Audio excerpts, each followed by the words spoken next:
Is it US? It's good?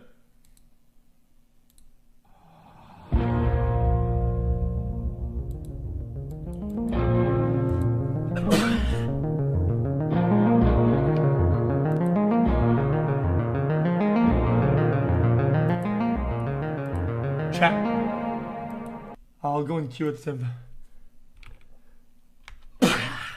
I'm so sorry, chat. I don't know what to tell you. It's just not gonna stop. Dude!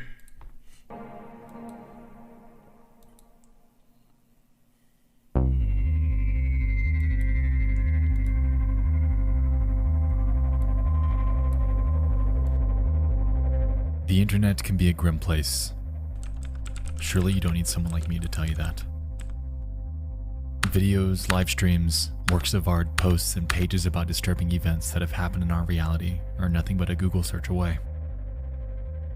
Underneath the no commentary long plays and the fast lane truck drag racing videos exists a vast ocean of eerie content that'll surely get you thinking, and just might keep you up at night. Welcome back to Disturbing Things, your one-stop shop for bite-sized, eerie finds that I've recently discovered online. This is episode 12, so if this is your first exposure to this series, be sure to head over to the playlist down below for hours of further content to envelop yourself into. Without further ado, it's time, once again, to dive into 5 more hand-picked and disturbing things from around the internet.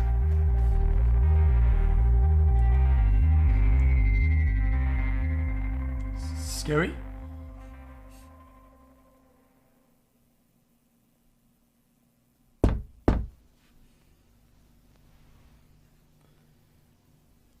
The content of the video is disturbing. Maybe upset some bit.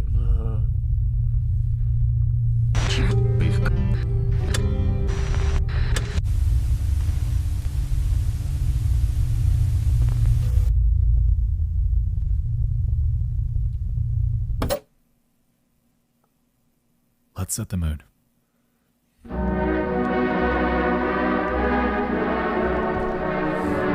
On the internet. Yeah, it's TOS the show dead body. Just tell me when. There exists an album by the name of Everywhere at the End of Time. It was created in 2016 by a musical artist named James Leyland Kirby, also known by his stage name, The Caretaker. While I'm aware that on this show, I primarily cover real-world disturbing events, I wanted to discuss this piece of art since it perfectly encapsulates the disturbing reality of over 44 million people that are alive today. Uh-oh. As you might have guessed by now, the album's an artistic expression of the numerous stages of dementia and how it slowly overtakes the mind, sending it spiraling into a wormhole of forgetfulness, twisted by a reality that they stray further and further from recognizing. That's sad.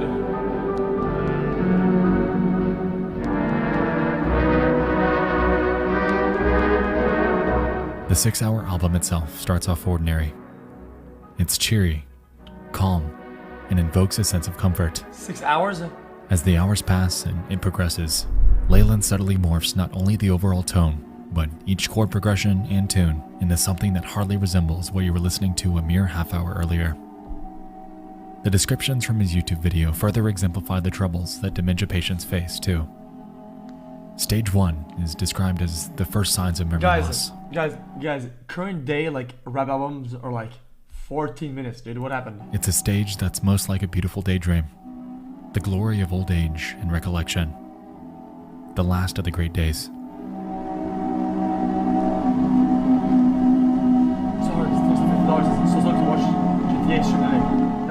Stage 2 encapsulates denial.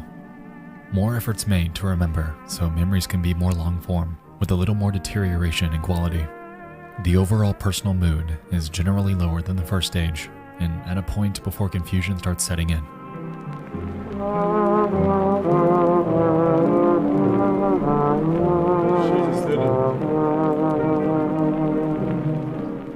Stage 3 approaches the metaphorical inflection point.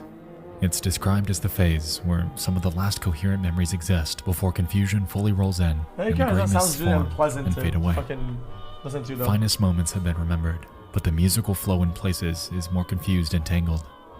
As we progress, some singular memories become more disturbed, isolated, broken, and distant.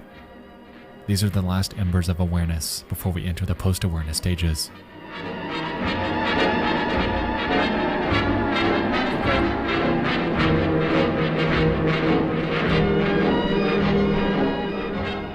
At the 2-hour and 8-minute mark, the album takes a stark tonal shift as it begins to exemplify the post-awareness stages, the spot where reality becomes a bleak, confusing mess, and where little seems to make sense. It's described as the point where serenity and the ability to recall singular memories gives way to confusions and horror. It's the beginning of an eventual process where all memories begin to become more fluid through entanglements, repetition, and rupture. Yo, dude, it doesn't even sound like music anymore, it's just like noises and shit.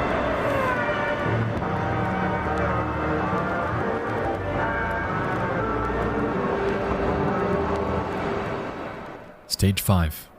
More extreme entanglements, repetition, and rupture can give way to calmer moments. The unfamiliar may sound and feel familiar. Time is often spent only in the moment, leading to isolation. That's a yikes jam.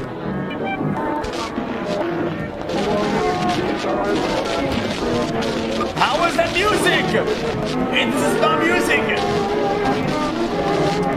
This is trash! In stage 6. One without description.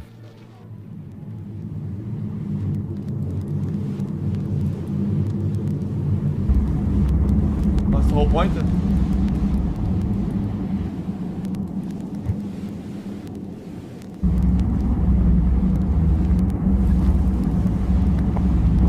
Okay.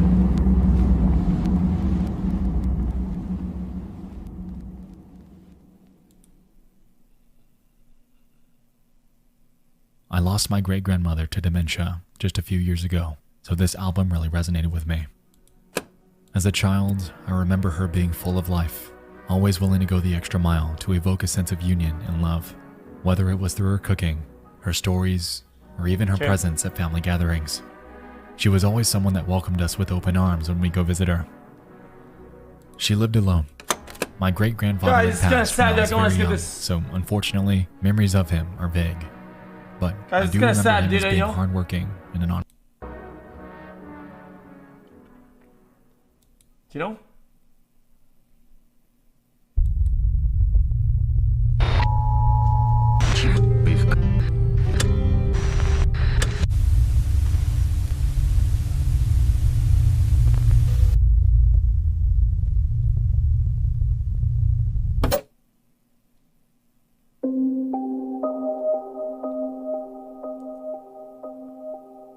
On the 22nd of May 2011, a devastating EF5 rated tornado ripped through the city of Joplin, Missouri.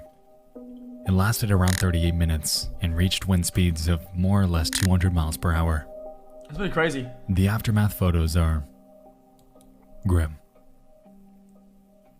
And so too are the videos.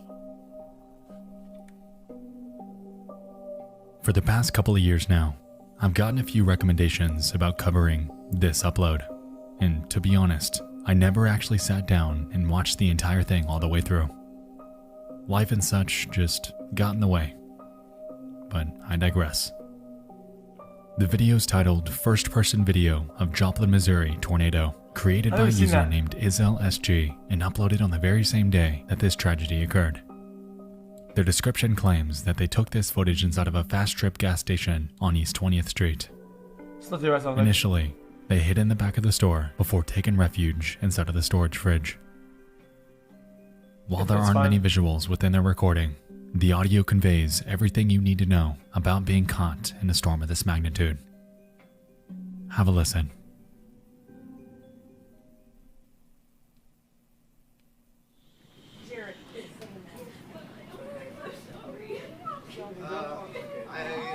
At least probably 10 or 12. 4, 5, 6, 7, 8. There's probably 18 or 19. The chin is getting real. I haven't. Our power. Yeah, they said there was one on the ground at 7th and range line. Yeah, but that's the one coming this way on 20th. Man, look at that. That's why that wind's that. Yeah. No, they haven't yet. The sirens aren't going. There's still cars. Dude. Can they run away? It's pretty crazy. This is getting real. Someone in. You need it. Oh, I hear it. Jesus, this is scary.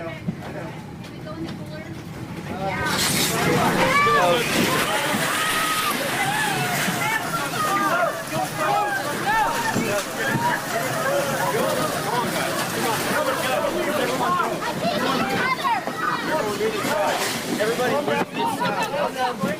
go. Get in.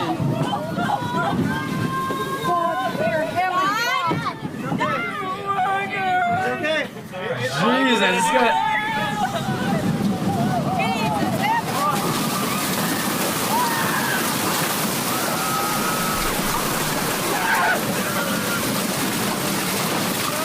Guys, they're all fine, real, right? It's just a noise, right?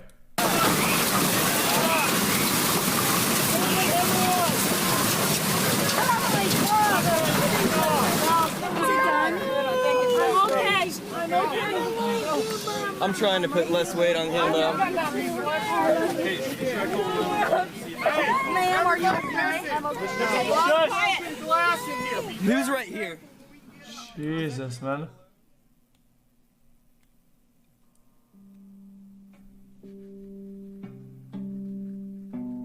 That was pretty crazy.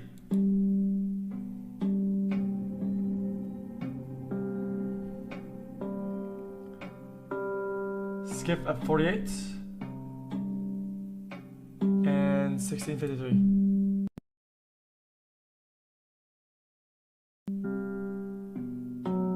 Thankfully, everyone in that store was okay that day.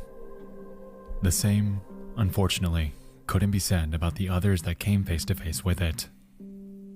In total, the storm took 158 lives and left over 1,100 people injured. Considering the fact that the tornado sirens fired off just 20 minutes before this happened, it's safe to assume that time to escape was minuscule. Yeah, you can't do anything. The incident in Joplin is haunting, and to date, it's cemented into history as the 4th deadliest tornado on record. Hopefully, 10 years later, they've recovered successfully and never, ever have to endure something close to this magnitude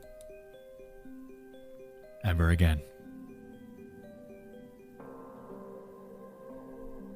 Okay, good job. We have to skip a part soon.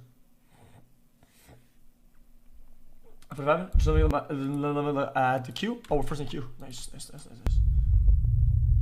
one coffee made.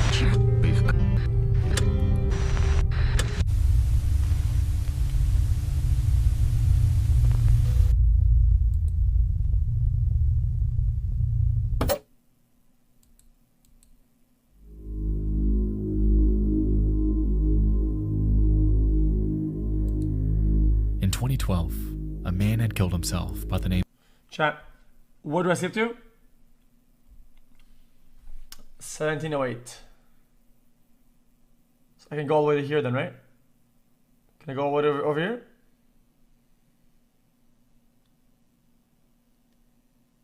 Boom. Was promptly sent back to Alaska, where he eventually confessed to not only this act, but numerous others. So is it gonna show more or are we good now?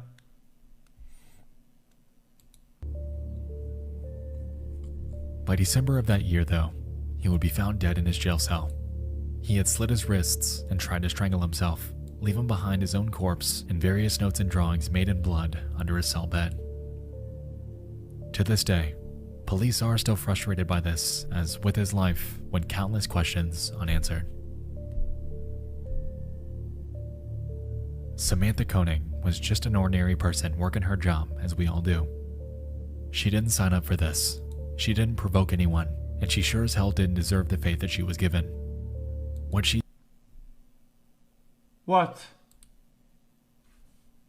thought would be just another night at work had devolved into a surreal night of hell. A night of hell that led to an injustice. And, frustratingly, there's nothing that anyone can do. Okay, we'll see then. Guys, listen. TOS is almost impossible to navigate around these days. It's kind of annoying. It kind of is what it is. It's fine. To ever bring her back.